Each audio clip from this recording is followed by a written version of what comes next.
So the three of us just became the three C's: connection, colorful, and Oh, yeah. I totally didn't realize. we're like our own diamond in the sky. So Yeah. we've got C cubed and a V.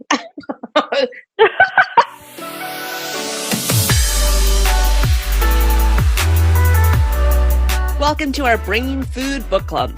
Our BrainFood Book Club is basically a monthly virtual book club that we created in order to be able to read business books and discuss. I often find that when I read business books, I have no one to talk about it with. So I found a couple of other people that are in the similar boat. So I thought we would put together some of our highlights of things that we kind of discovered along the way when we're reading the book. Now, I have to be honest, I can't air all of the book club because we tend to go off topic. We tend to discuss a lot of things in our personal lives and we end up laughing a lot. It's a lot of fun. So anyways, we put together a few highlights of some discoveries that we made, the value that we took from the book, and honestly, feel free to join in. The book club is virtual, it's free, it's fun, it's a great way to learn from others and be inspired. And honestly, we meet once a month, 45 minutes virtually during lunch, and it's a great way to network and build connections. So check it out. I can't wait to hear your thoughts. Sarah can't join us today, but did you see her video? It was great. She sent me a bunch of texts, and I should read them out. Like, she's like, oh my God, I'm so in love. Thank you for bringing this book in my life. It surprised me. I was pleasantly surprised by that as well, because a couple of years ago, I think I heard a lot of like entrepreneurs talking about their word for the year and all this kind of stuff. So I kind of thought I prejudged it and I thought it was going to be in that same realm, but it wasn't. It was a solid book. Yeah, that was a great suggestion, Sapna. Well, honestly, I had read it a while ago because I was prepping for my interview with him. And so I had read it and I was like, oh my God, this book is so darn good. So I was like, okay, let's do this as a book club because that way I can actually I found that was kind of like, I've done this book out so many times now. It's like every time someone says they're lost, I'm like, just start there. Understanding inspiration of the DNA. Like, what's your favorite movie? Stuff like that. Yeah. Weird. Yeah. Yeah, I like his approach on the bio. It's like, talk about the stuff that doesn't appear on your resume. Because that's who you are. It's not just your accomplishments, right? So what's your words? That was my question. Sapna shared hers. I was like waiting for this to say, oh, what's your word? Okay, I'm stuck. So if anybody wants to help me with this, I have two that are for me. Love is one. And it's really funny because that was the word initially that came to me as I was reading. And then I was like, oh, that you can't have that as a word. And then he was talking about someone who had that as a word. Because love of self, love of your life, love of your business, that's all interconnected for me in the work that I do. And the other one is connection. And again, connection, if you don't feel connected to yourself as an individual and connected to life just is dull and it sucks for so many people. So those two words, I've been sitting with them for a bit. Yeah. Thinking connection also, when you connect at a deeper level, that's because you kind of really understand somebody. Yeah. I don't know. They're both great words. Like, how do you pick? I know. Because they could be interchangeable, too. It could be. Yeah. But I mean, the power of connection to me is, there's just, like when I sit down with somebody, I'll give you an example. So I went to do an intensive with somebody and he's actually quite famous, which I had no idea until I was sitting in the room with him, how famous he was. I didn't know, just by his name. And I was thinking about this yesterday because last week I had a conversation with a homeless man. Both of them had exactly the same issues. So, the society was judging them based on their status. They had such a loss of connection to themselves and who they were as individuals. So I was thinking about it yesterday because I was thinking, here's a man who's like got all the money that he could ever possibly want and fame. And here's this person who's homeless, who's got nothing, but their issues are the same. And it was a loss of connection and feeling disconnected, that both of them were at the points where they wanted to take their own lives, you know? Okay, that's deep. It is deep. And it's like this, when we're disconnected, it's so profound. You know what word comes to mind is fulfillment when you talk about that. And maybe that's the bridge between the two, because it's that fulfillment of not just love, but connection and all those other pieces that make you whole. Yeah. I think that's fulfillment's nice. I feel like connection is a nice strong word too. Like I think love is a byproduct of being connected and fulfilled and all those things. Mm-hmm. Yeah. I the idea of like maybe love connection, but then I was like, no, this is not the love boat. Yeah. Yeah. All of a sudden I've got in my head, it's exciting and new. So but connection, I love the word connection. And when I meet with people, it's you either have that or you're not going to kind of get anywhere. To me, it's going to be very surface level. But when you connect with somebody at a really deep level, magic happens. I feel like that's your word. You keep coming back to it. Yeah. I do too, actually. Actually, when I was saying them both out loud,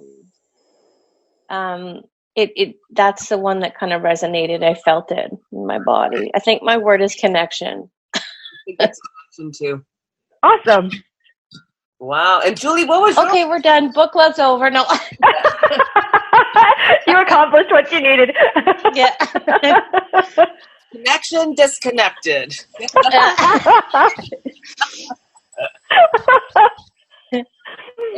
Jules, what was yours? Mine was colorful. Oh, because I thought it was, I really always believed, I thought it was adventure, because that's what I'm into, like that curiosity of just traveling and everything else. But that really slowed down for me a lot the last few years, and I needed to be settled, but I still needed something to provide that kind of feeling. But I didn't know what that was until actually calligraphy. And that brought back that creative side and adventure. Reading this book, I was like, I really kind of started to figure out how that came together. And I felt like all my different worlds in my life were so disconnected. But the book helped me find that center to everything. And I wrote it down and actually did a mind map of the word creativity and see how that stems and how that actually encompasses everything that I want in life. Color is inspiring. Color emotes all emotions. It is adventurous because you can experiment with it and be totally out there, or you can be really conservative with it. You can do so many different things, and it's so flexible when you're talking about colors. And that's how I came up with it. I love it. It totally sounds like you. Well, thanks. I'm glad I settled on something. It makes you feel good, right? It does. It gives you a sense of kind of almost direction, right? Yeah. You know? It totally does. And doesn't that kind of make your heart kind of sing a little bit when you get the word? Like, yeah. I know. I was almost like done with the book. I was like, okay, good. I have my word. Yeah. But there was so much more to the book, and it was so good, the rest of it. Yeah. Mine was innovate. What's your word? Yeah, mine was innovate. Oh, right. Yeah. Mm-hmm.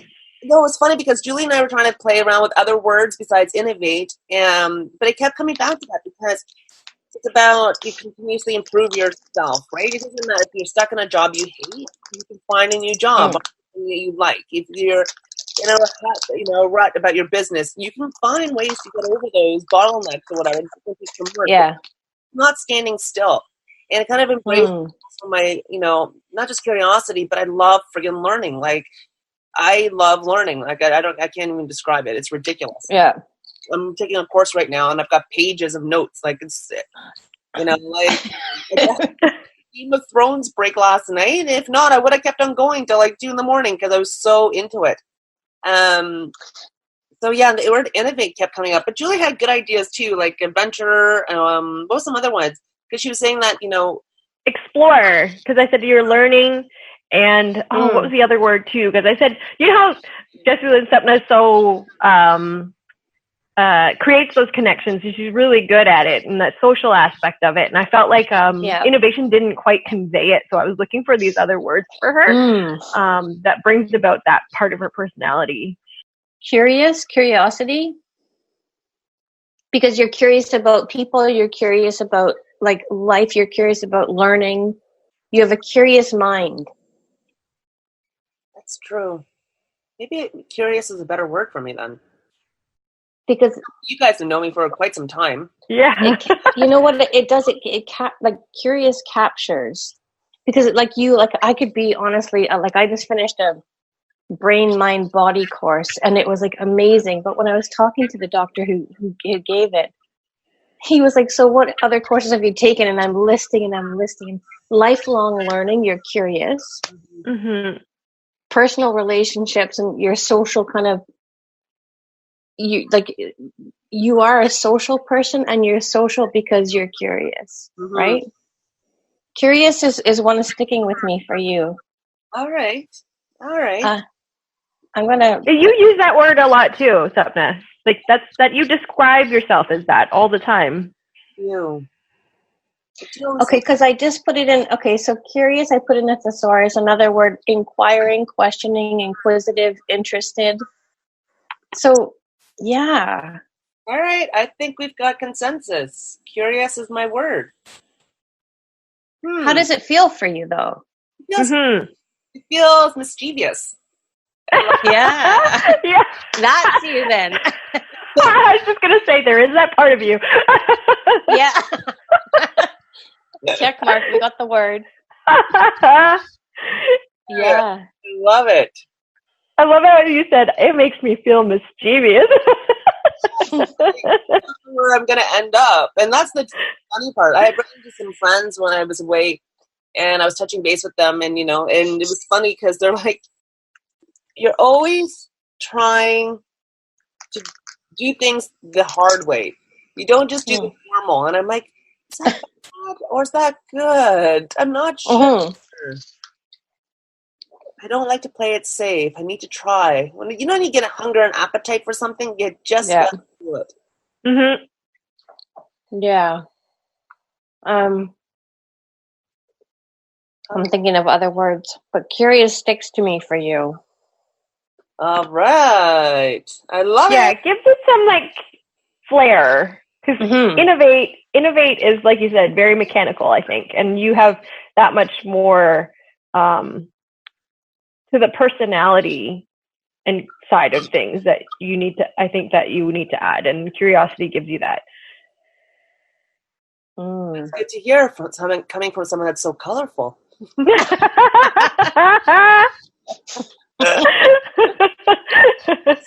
And what was Sarah's word? What was hers? Victorious. Yeah. That was right. Yeah. So the three of us just became the 3 C's: connection, colorful, and I totally didn't realize. We're like our own diamond in the sky. So yeah. C cubed and a V. Nice. Need a new quote coming out of this book club meeting, right? Yep. Working on it.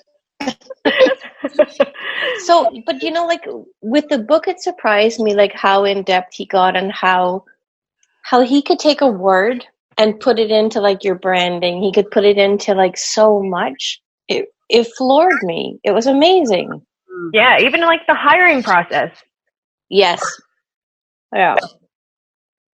I love that. I was like, oh my gosh, so many people need to read this book. Well, I love his kind of his culture and the way of like, the companies that he was talking about, how, because to me, how you kind of treat your employees is kind of it. Your culture matters, and your culture is based on the collective of the people, right? So yeah, I love that. I think he's working with some really innovative people. What was the name of the salsa club? The salsa one that he talked about that was family. Toronto Dance Salsa. Yeah. Okay. He's and what I like about Evan is that he's so down to earth. Like really, Yeah. I met him a couple of times. I've been really fortunate too. And honestly, he's so energetic, but so down to earth, like, and so humble. Yeah. And you think about it, like when I've been following for a while, like for someone that's so seasoned and so like he understands all this stuff, and to be so humble, like he works with Gary Vee, and Tony Robbins invited him backstage, like he's met pretty incredible people, and yet he's still so humble and kind. I mean, he loves Tim Hortons. Like I still can't get over that. You know what I found with your podcast, that particular episode with him? Yeah. You sounded so relaxed and casual. Like it was easy to listen to, I don't know, because I haven't listened back to it except when I was taking the notes, and I was laughing because I'm like, I was more concerned, but how's the sound quality going to turn out? Because it was great. Really driving in a car doing the Zoom. It was one of your better ones, I have to say, from audio. Really? Okay, surprisingly. So you were in the car on Zoom? He was. Oh, he was. Okay. He's very productive. He had done this, I think it was like 60 cities, U.S. cities tour. Yeah. He had been doing it for the past 2 months. He just got back to Toronto not too long ago. And we had scheduled we were supposed to do the actual recording in around December, but he got really super sick. So we postponed it. And, and then he got this tour stuff. So he's like, look, let's do it. He's very action oriented. That's something else that he kind of has reminded me of some things too about, we're such planners that we spend 95% of our time planning and 5% of time executing. We should be the opposite. Yeah. We should be executing and then tweaking and just get on with it. And, we're not. We're just so paralyzed. And I went to one of his workshops and he talked about, the ability from planning to action it really just takes about 10 seconds. So you've got to quickly do something with it. Yeah. Yeah. It's getting over that fear. People are so scared to be imperfect. Yeah. Or judged. Yeah. Yeah. Yeah. Or judged. Like crazy. Like I even said to a friend of mine, like, but last week, I'm like, listen, my Instagram stories are going to irritate you, so you might not want to watch them. And I'm okay if you want to unfollow me because I know things, right? And I think she was really surprised by it. But I was like, hey, I just gave you a warning, so if it irritates you, I want to be not posting stuff that I want to let people in a little bit more of my life or whatever, and worry that she's going to judge me. And I was like, no, I'm just going to tell her, look. I'm going to do the stuff. It may irritate you. Don't look at it, and because I don't want that fear of not doing something. I want to do it. But he talks about that in the book too, about his 6-minute video. And then people were advising him and saying, oh, that's too long. Like no one will ever watch that. And he's like, forget it. I'm going to do what I want to do. This is how it feels good to me. And it had how many views? It like hit some records, I think. Yeah. Yeah. Yeah. Well, I mean, I think it's like, for me, I like the way his approach is kind of just like going out of the box. And to me, the box, so many people try to fit into this box of what you're supposed to do when that's just really made up by someone along the way. So when you push past that and you push past the comfortable parts and get you into the uncomfortable part, that's where magic and growth happens. Yeah. And you know what? And that's something else. Like, I had a friend today just called me from Dubai, and he was just saying, I can't believe what you're doing. And I started laughing. I said, what am I doing? He goes, you ran a huge consulting practice for so long for this company, And now, you've done this podcast. You're about to be an author. He's like, you are a very brave person. And I'm like, no, brave. Like all of a sudden when you see that reflection of what someone else sees about you, you're like, is that how I would describe? I wouldn't describe myself as brave. If I was brave, I would have got it all done 2 years ago, right? That whole pushing past those boundaries, it's definitely made me, I think, to your point, the connection, I value more people's time a lot more. I hear people a lot differently than I had to hear before, I've been doing with businesses right now is deep listening. What's that? Huh. What? Yeah. So, okay, because when people are doing active listening, they're listening to respond. They're listening to repeat. They're listening to, or empathetic listening. Deep listening is where you go in as a completely empty vessel. No agenda, no nothing. And so I remember I used to work for this boss who, she would sit there and she'd be on her BlackBerry as she was talking to us, always. She'd be sitting there. And it's like, there's no connection. In fact, there was so much disconnection. So deep listening is, you just want to see how that person sees their world. And so when you're listening to respond or listening through active listening to repeat back, you're still engaging with your own thoughts. So you're not actually really 100% listening to the person. So it can be really profound because it takes you to a very different level with somebody when they have 100% of you, and you're not listening to respond to them, try and convince them of your idea or anything. It's purely just to understand how they're seeing their world in the moment or whatever. It's amazing. Yeah. That's so funny because I don't know, Sapna, you remember when we were chatting about your one word, I noticed an observation just in general that especially texting, and it was awareness more for me, is that you talk over people while you're texting constantly, and you change the topic consistently, even though you haven't finished the first string of the topic. But then you jump back and forth and you're like, okay, I'm going to respond to the topic we were just talking about, but I'm going to change the subject because I need to get it off my mind. So you're all constantly jumping over each other while you're texting. And it's of course, whatever habit you develop in one area, it's going to carry over to something else, right? So that's such a good point. Like you said, it's just empty when you're listening so that you're not trying to conjure up an opinion or a response, because otherwise you don't get the full picture either from the other person. No, and so one of the exercises that I do with them is they do 3 things. So the first thing is, so they're listening, and you're listening to the other person to try and affirm what they're saying. And then the second time you listen to negate what they're saying. And the third time you listen like you're just like a rock with ears. And so you get to see the difference, because when you're listening either to affirm or negate, you have an agenda. So you're not really listening to them. It's amazing to see, and in everything, how often we're not listening. I remember I used to sit in meetings and be thinking of everything else I had to do, or this or that. So you're just not present, So it makes a big difference. It does, actually, because even when you go out for dinners and drinks or whatever, we have so many other, it's not just the phone, right? Then you end up getting distracted and you see somebody else in the background that's done something.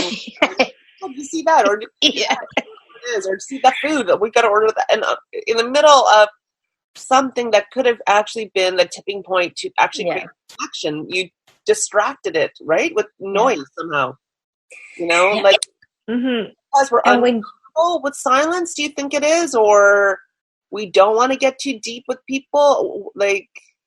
A lot of people are uncomfortable with silence. I've sat coaching, I've been coaching with people where I have not said a word for 10 minutes. I've literally just sat there and had eye contact with them. But what I have found is when you are really quiet and just they dig deeper and with it, because they find the solutions to their own problems or their own, everybody has their wisdom, right? So instead of trying to interject, so this all came about, I was working with a woman who had been severely traumatized. And I said to one of my mentors, I was like, I want her to see how strong she is and how amazing she is. And he said, that's your ego and your agenda. And I was like, well, what? I know that's not right. But he was right. He said, if you just go in there with the intention that you already know these things about her, but when you're with her, you're just an empty vessel. And it's changed my coaching like 180 degrees. So I think a lot of people are uncomfortable with silence. Because they're left with their own thoughts then, right? Yeah. And they don't want to face it. Yeah.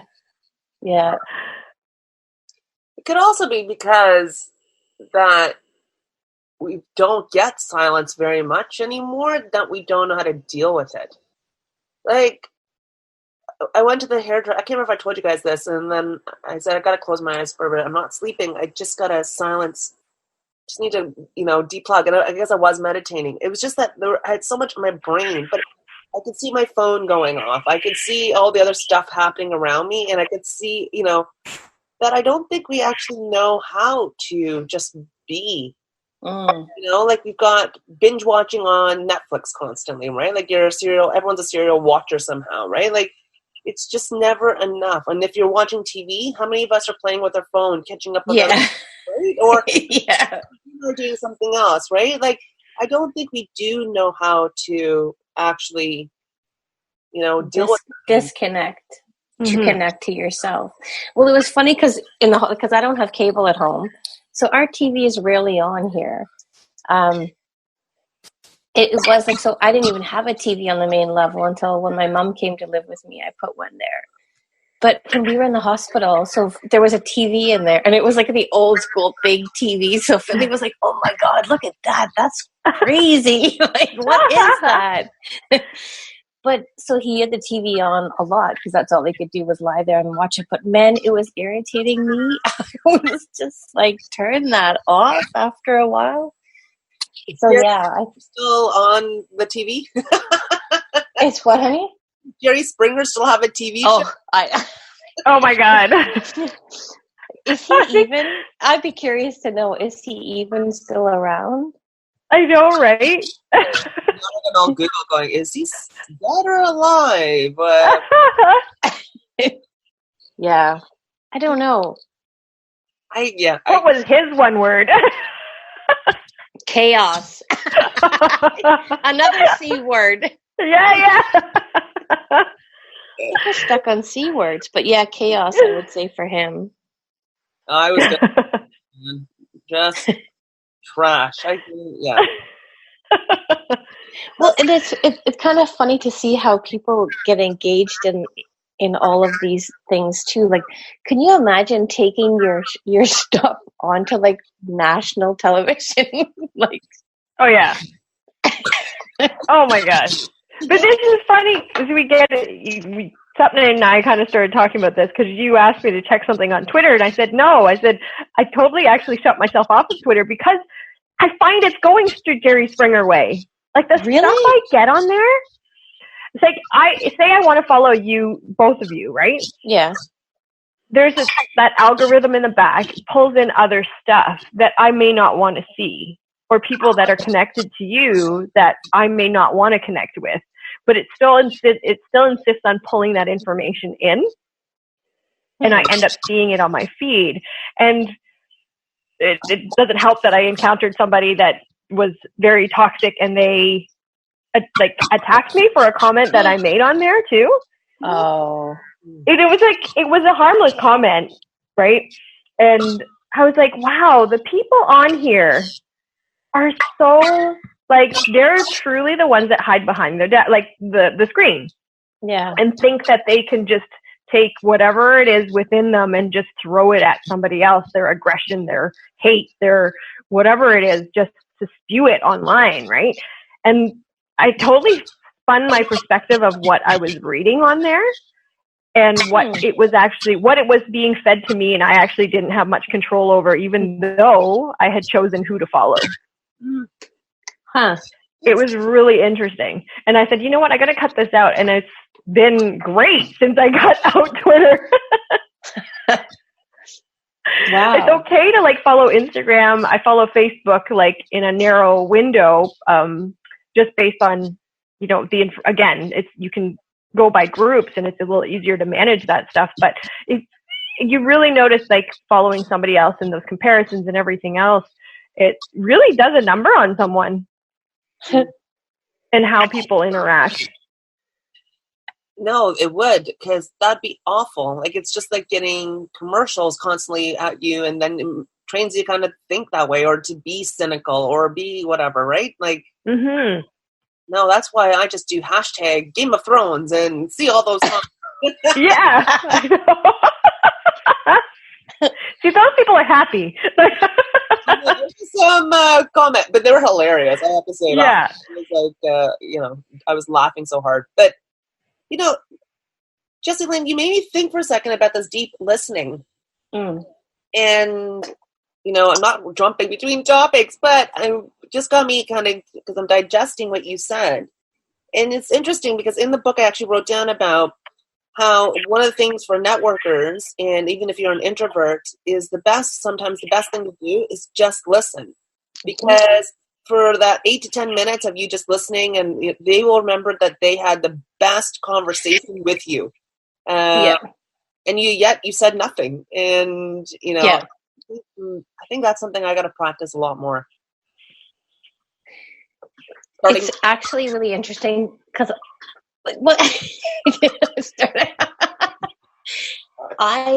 I'm uncommon. Like I don't like networking events. I like smaller, more intimate when you can actually have a conversation with people. But big ones to me are like, ugh.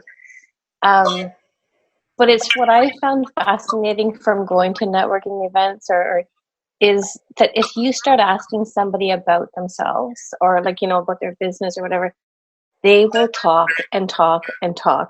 And very rarely will the questions come back, which is, so this is how it's a really interesting exercise, is just to listen to people. And like you say, they feel like, oh my goodness, this person really cared, you know, yeah.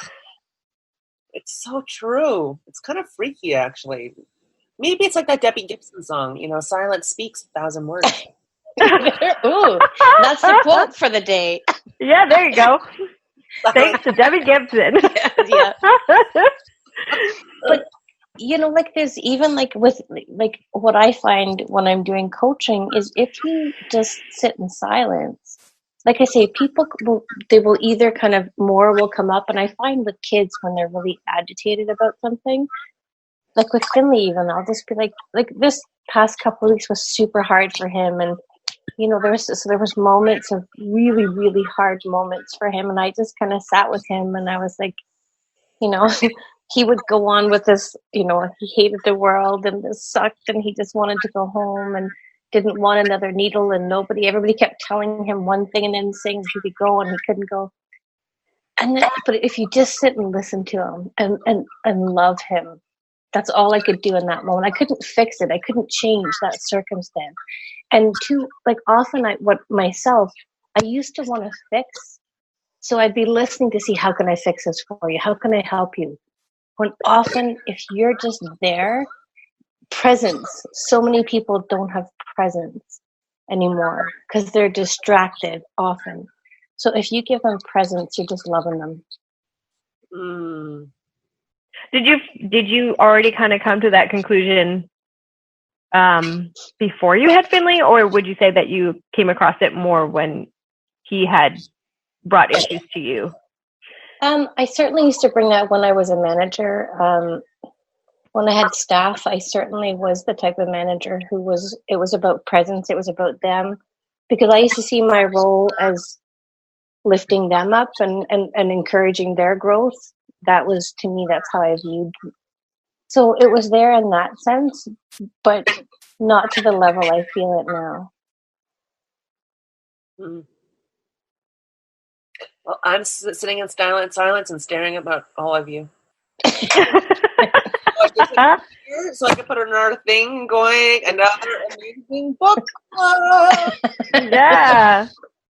Take a minute, guys. This virtual book club, we've only did this since what, January, right? We're in month 4. This is our 4th book. Yeah. Like, now we've got friendships. We picked up on conversation. Yeah. We share more about our life. Oh, there's the connection. Yeah. Oh, there you go. And we laugh a lot, and our conversation goes in 10 different directions. So there's the colorful part of it all. Yeah. And we're curious about each other. You ask the questions. Yeah. Yeah, well, I think we're curious to see why each of us pick a book when we pick a book, you know? Yeah. You know, last time we picked that Miguel book, I think I was the only one that wasn't a fan of it. You guys were really profounding. This one, it looks like all of us were like, wow. Oh, love it. Love it. Love it for sure. I don't even know what it was. You had recommended one. Do you still want to go with that one? Do you guys want to try that one? Yeah. Back to human. Yeah. You know, and here's the wonderful thing. Like, can you imagine, like, taking this time and doing this? What I find is people just don't do this anymore. They're so busy and caught up in being busy that and so that's why so many people are feeling lost. Like, I can't tell you how many clients come to me because they think they're struggling with depression or anxiety, but it's like they don't give themselves the gift of time and this. You know, I have to say, I love that we do this on a lunch hour, and it's on a Monday. And honestly, I was thinking about all my to-dos this morning because I got up super early to do some stuff. And I was like, oh, I can't wait to talk to the girls. Yeah. This kind of, I need a break because every time I talk to you guys, I don't know about how you guys feel afterwards, but I feel like supercharged, superpowered. Like, you know, Inspired. Yeah. You know, you always have my coffee with me, and it's nice that we see things in such different dimensions too, right? Like, yes. Like, very much so. So, Julie, does that mean I can't like tweet you anymore ever? Well, I haven't been using it. Yeah. It's actually been a blessing. Yeah.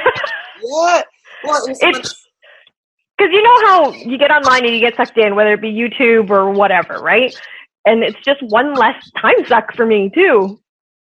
Like, as much as I want to stay on top of information, I thought about it and I thought, where else can I get that same information in a more clean fashion? And I thought, I'm going to LinkedIn for that now, because I use Twitter more for my business connections than I did anything else. But then it got, what's the word? Contaminated. I would even go to that extent is it got contaminated in Twitter. It wasn't that pure like business connection, and like the right intentions are not coming from those people that are connecting on Twitter. Whereas in LinkedIn, you know what it's for. It's directed towards business connections and networking and professional level, right? With some added humor, of course, but it's not going to be someone attacking you for an opinion that you put on there. Yeah, no, as you would on Twitter. Yeah. So what do you use Twitter for? Well, a lot of the times we use it for the podcast. Mm-hmm. And the reason why I asked Julie to go on Twitter, because I actually had put together a post, and I really wanted her opinion on it, to talk about the Hootsuite layoffs. And I was scared about and a little nervous about how did my tweet come off and so on. Okay. I wanted her objective opinion. Now, in hindsight, now that and then that's what she said. I'm actually off Twitter. I haven't been. That's how it started. And sent it over. But that's kind of what it was, because I was kind of even, writing deeper subject matter expertise type of articles about what we can learn about Hootsuite is that, yes, they had a layoff of 100 people, but it's because they didn't make their sales and marketing, their sales targets. But my point is that if we knew there were a Canadian business and we all need some sort of social media thing of a tool. Will we have paid the extra $10 knowing that we could have helped somebody in our own backyard, in our own but I wasn't sure how my tweet had come off because you only have so many characters, and did I and I said that's what I did. But I'm actually doing a lot more on LinkedIn. I think it's also because I'm starting to kind of find my own, again, I'm still harnessing my voice, and I'm still trying to learn to speak slower and so on. But I've been a lot more active on LinkedIn, and actually I think I'm getting a little wittier on LinkedIn. I helped you with that, I have to say, by talking. You started with talking about your mom, and then I added color to it. You totally did. You totally colorified it. It was so funny. Like, so Julie and I decided we're taking our comedy show on the road. Good. The LinkedIn post was that I actually said that my mom was the original AI. She always could predict what I was going to do before I I tweeted that earlier on the week, and then my mom actually messaged me and said, "Oh yeah, since you think that way, do you want to record my voice for your Google Home?" So the joke totally backfired on me. Oh my! Right. He went on about her mom's got unlimited memory storage, and we were. And eyes built in the back of your head function. Yep. And I was like, it's still out of the box. You can't configure it. You can't customize it. It's never going to. Yeah. It never changes. Oh my! That post had about 1,800 views on it. Oh my gosh! I never went back to check. It was really funny, but I think people kind of really appreciated the humor about taking something as complex as AI and making it so easy to kind of comprehend of what it really is. But so we had a lot of fun. So I'm playing a lot more on LinkedIn these days. And what about the tweet about Hootsuite? How was that received by people? I didn't get any retweets or anything like that. But funny enough, when I posted the article on LinkedIn, I think over 150 people came to read the article. Yeah. Wow. Yeah, I was just looking at the metrics this morning with Claire. So we were kind of really surprised, like, what? And it generated. So I'm like, oh, people kind of like this type of, thought leadership, like this kind of insights. Like, look, let's learn what this is. But, we've got to support small businesses. Like, we have, like, it's not even just small businesses. We keep supporting U.S. businesses. And without thinking, like, how many of us, like, we all have Netflix, we have Amazon at home, we have Google at home, like, everyone has a US product or a bunch of them, which is tough because what about the other companies that are trying to be a bit more innovative, or are we giving them a chance, But it's the marketing piece too, right? Like, the US companies have either deeper pockets or just a better strategy at marketing. Yeah. Maybe they need Evans too to say, like, this is how your strategy. I even thought about it for like the full-time work that I'm doing. I'm like, if they only were to, like, because they're up against Intel, and Intel's known for their marketing, like hugely known for their marketing. And it's brought up ironically in Evan's book. Yeah. And like, they're a direct competitor to my full-time job. And I was like, could you imagine? I wonder what would happen if we took that same approach. We have a one word and we just steered the company that way. Well, maybe you can mention it to your bosses and go a different direction. Yeah. Right? Show them how colorful you are. Yeah. I should send a copy of this book over to the CEO. You should, actually. You actually should. You should. Yeah. The company's one word. We should probably think about it. Let me know if you want to brainstorm. Totally do it. Oh my God, yeah. What's the worst that's going to happen? Nothing. I'll just add more color to my life. Like, and, but they'll know Julie Shum's name. Yep. Yeah, I think that's an awesome idea. I think so too. I think you should totally do it. Okay. Okay, we want feedback on this. Sure, I'll add some of my lettering to it too when I send it off. There you go. Oh, Put a nice little, put a card with lettering your word is colorful, and you could say, "This is what I came up with through this book." Right. Now, like, yeah. Good idea. Yeah. Thanks. You are welcome. So how do you ladies think you're going to apply your word? Like, what strategies do you have? Well, it just got changed on me. Totally steered you in another direction.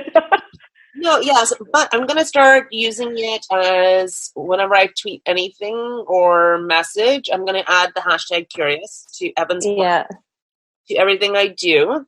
I might even change my newsletter from sort of CanInnovate newsletter, maybe something like a curiosity, something, curious up now or whatever it is, thoughts of the week, who knows. But I think I'll start putting that in my vocabulary and start to kind of own the word. Yeah. What about you, Jessie Lynn? Well, I mean, everything that I feel like is driven by connection. So for me, saying I'm going to start adding that as a hashtag, but I'm working on a couple of products right now that I'm going to, you know how he had a symbol? He was talking about symbols. Mm. I'm going to see if I can create or have someone create a symbol for me. And really, it's just it drives everything that I'm doing. So I'm about to go and approach some businesses because it's Mental Health Month and stuff like that. So it's just to me, it's about establishing the connection and not being attached to the outcome of it, because that'll take care of itself. Mm-hmm, so. Mm-hmm. And Julie, how are you going to do your color? You're colorful? I started already. Ooh. I was like so gung-ho about it with the lettering. So I started a lettering meetup. It's going to happen, like the first meetup is going to happen this Saturday. And I started using the word colorful with all my hashtags and approach.